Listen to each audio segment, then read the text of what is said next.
बिस्मिल्लाहिर्रहमानिर्रहीम। आप देख रहे हैं सही शेफ़ चैनल। आज हम बना रहे हैं साबुत मसूर।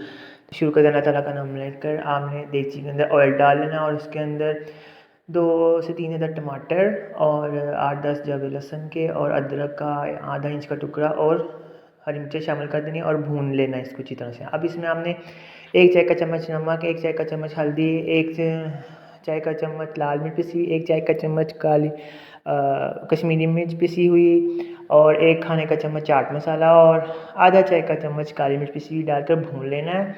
अब आपने इसका ब्लेंडर में डाल देना जब भून जाए तो, और उसको तरी को निकाल देना इसमें से और ब्लेंड करके मसाला जो पिसा हुआ है वो दोबारा से देगची में डाल देना उसी तरी में और इसको अच्छी तरह से भून लेना है।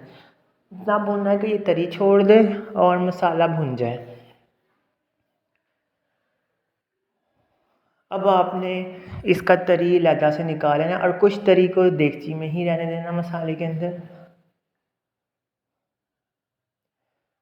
या अब इसमें आपने हरी मिर्चें डाल देनी है काट के 2 से 3 अदद और वो चिकन पाउडर शामिल कर देना है तकरीबन 2 से 1 टेबल स्पून और पाव के करीब मसर बॉयल करके वो शामिल कर देने हैं और पानी डाल देना है। अब आपने इसको अच्छी तरह से मिक्स करके पकाने के लिए रख देना है। उस वक्त तक इसको ढक्कन नहीं देना जब तक इसमें बॉयल ना हो जाए और धनिया डालकर इसको पकने देना है, हरा धनिया डाल के।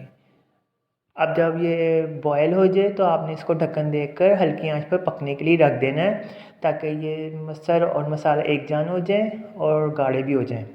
अब दूसरी तरफ आपने फ्राई पैन में ऑयल डालकर गर्म होने देना और ज़रा सा अदरक लेना जूलियन कटा हुआ, वो इसमें आपने शामिल कर देना है। जब वो ज़रा सा फ्राई हो जाएगा अदरक तो आपने 2 जवे लहसुन के वो स्लाइस करके वो शामिल कर देने हैं और उनको गोल्डन ब्राउन होने देना है।